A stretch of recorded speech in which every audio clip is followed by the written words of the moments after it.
ಲೋಕಸಭಾ ಚುನಾವಣಾ ಕ್ಷೇತ್ರಕ್ಕೆ ಸಂಬಂಧಪಟ್ಟಂತಹ ಸುದ್ದಿ ಈಗಾಗಲೇ ರಂಗೇರ್ತಾ ಇದೆ. ಹಾವೇರಿ ಲೋಕಸಭಾ ಚುನಾವಣಾ ಕಣ.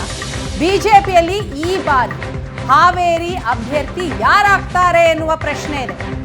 ಇದಕ್ಕೆ ಮಾಜಿ ಸಿಎಂಗಳ ನಡುವೆ ಫೈಟ್ ನಡೀತಾ ಇದೆ ಅನ್ನುವ ಮಾಹಿತಿ ಸಿಗ್ತಾ ಇದೆ. ಮಾಜಿ ಸಿಎಂಗಳ ನಡುವೆ ಟಿಕೆಟ್ ಫೈಟ್ ಶುರುವಾಗಿದೆಯಾ? ಹಾಗಾದ್ರೆ ರೇಸ್ನಲ್ಲಿ ಯಾರಿದ್ದಾರೆ?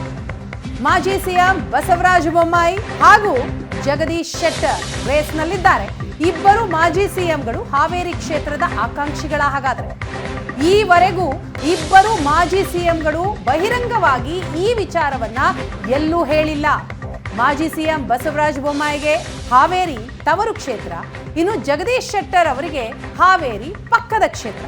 ಹಾಗಾಗಿ ಈ ಇಬ್ಬರು ಮಾಜಿ ಸಿಎಂಗಳ ನಡುವೆ ಲೋಕಸಭಾ ಟಿಕೆಟ್ಗಾಗಿ ಫೈಟ್ ನಡೀತಾ ಇದೆಯಾ? ಟಿಕೆಟ್ ಬಗ್ಗೆ ಬಹಿರಂಗವಾಗಿ ಇವರಿಬ್ರು ಕೂಡ ಎಲ್ಲೂ ಮಾತಾಡಿಲ್ಲ. ತಾವಾಗಿಯೇ ಟಿಕೆಟ್ ಕೇಳೋದು ಬೇಡ ಎಂಬ ಪ್ಲಾನ್ನಲ್ಲಿದ್ದಾರೆ ಬೊಮ್ಮಾಯಿ. ಹೈಕಮಾಂಡ್ ಒಂದು ವೇಳೆ ಪರಿಗಣನೆಗೆ ತೆಗೆದುಕೊಂಡ್ರೆ ಓಕೆ ಅಂತ ಹೇಳುವ ಮೂಡ್ನಲ್ಲಿ ಬಸವರಾಜ ಬೊಮ್ಮಾಯಿ ಅವರಿದ್ದಾರೆ. ಇನ್ನು ಬಿಜೆಪಿಗೆ ಮರಳಿರುವ ಶೆಟ್ಟರ್ ಕೂಡ ಹಾವೇರಿ ಟಿಕೆಟ್ನ ಆಕಾಂಕ್ಷಿನ. ಆ ಭರವಸೆಯನ್ನ ಕೊಟ್ಟೆ ಮತ್ತೆ ಕಾಂಗ್ರೆಸ್ನಿಂದ ಅವರನ್ನ ಬಿಜೆಪಿಗೆ ಸೆಳೆಯಲಾಯ್ತಾ? ಎಸ್, ಹಾಗಿದ್ರೆ ಹಾವೇರಿಯಲ್ಲಿ ಏನಾಗ್ತಾ ಇದೆ ಅನ್ನೋದ್ರ ಬಗ್ಗೆ ಡೀಟೇಲ್ಸ್ ಕೊಡ್ತಾರೆ ನಮ್ಮ ರಿಪೋರ್ಟರ್ ಪವನ್. ಈಗ ಸಂಪರ್ಕದಲ್ಲಿದ್ದಾರೆ.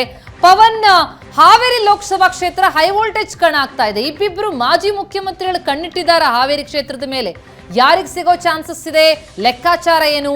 ಹಾವೇರಿಯ ಮೂಡ್ ಹೇಗಿದೆ ಅಂತ? ವೀಣಾ, ಹಾವೇರಿ ಲೋಕಸಭಾ ಕ್ಷೇತ್ರ ಹಾಲಿ ಸಂಸದ ಶಿವಕುಮಾರ್ ಉದಾಸಿ ಅವರು ಈ ಬಾರಿ ನಾನು ಚುನಾವಣೆಗೆ ಸ್ಪರ್ಧೆ ಮಾಡಲ್ಲ ಅಂತ ಹೇಳಿದ ತಕ್ಷಣ ಸಾಕಷ್ಟು ಚರ್ಚೆಗೆ ಗ್ರಾಸವಾಗಿತ್ತು. ಅಭ್ಯರ್ಥಿಗಳ ಸಂಖ್ಯೆ ಕೂಡ ದಿನೇ ದಿನೇ ಹೆಚ್ಚಾಗ್ತಾ ಇತ್ತು.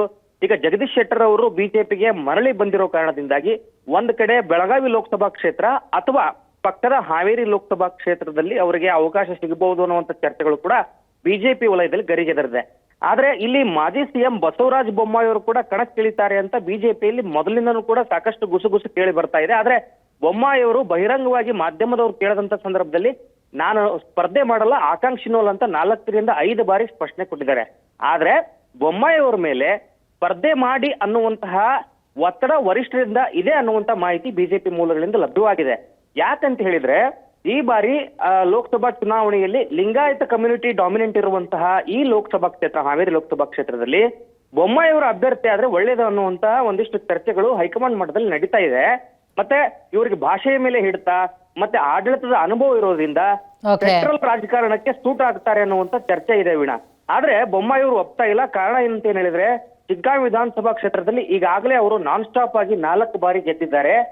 ಅವಿರತವಾಗಿ ಅವರು ಗೆಲ್ತಾ ಬಂದಿರೋ ಕಾರಣದಿಂದಾಗಿ ಶಿಗ್ಗಾಂವಿ ವಿಧಾನಸಭಾ ಕ್ಷೇತ್ರದ ಹಿಡಿತ ಏನ್ ಕೈ ತಪ್ಪುತ್ತೆ ಅನ್ನುವಂತ ಒಂದಿಷ್ಟು ಚರ್ಚೆಗಳು ಅವರ ಆಪ್ತ ವಲಯದಲ್ಲಿ ನಡೀತಾ ಇದೆ. ಹೀಗಾಗಿ ಒಂದ್ ಕಡೆ ಮಗ ಭರತ್ ಬೊಮ್ಮಾಯಿ ಏನು ಇದ್ದಾರೆ, ಅವರ ಒಂದು ರಾಜಕೀಯ ಭವಿಷ್ಯವನ್ನು ಕೂಡ ನಿರ್ಧಾರ ಮಾಡಬೇಕು. ಮತ್ತೆ ಇನ್ನೊಂದು ಕಡೆ ಹೈಕಮಾಂಡ್ ಒತ್ತಡವನ್ನು ಕೂಡ ಸಂಪೂರ್ಣಿಸಿಕೊಂಡು ಹೋಗಬೇಕು. ಇವರಿಬ್ರು ಮಾತ್ರ ಅಲ್ಲ, ಇದರ ಜೊತೆಗೆ ಈಶ್ವರಪ್ಪನವರ ಪುತ್ರ ಕೂಡ ಆಕಾಂಕ್ಷಿಯಾಗಿದ್ದಾರೆ. ಮತ್ತೊಂದ್ ಕಡೆ BC ಪಾಟೀಲ್ ಅವರು ಕೂಡ ಆಕಾಂಕ್ಷಿಯಾಗಿದ್ದಾರೆ. ನೋಡೋಣ ಬಿಜೆಪಿ ಹೈಕಮಾಂಡ್ ಯಾವ ನಿರ್ಧಾರವನ್ನ ತೆಗೆದುಕೊಳ್ಳುತ್ತೆ ಅಂತ. ಥ್ಯಾಂಕ್ ಯು ಸೋ ಮಚ್ ತಮ್ಮೆಲ್ಲ ಮಾಹಿತಿಗಾಗಿ.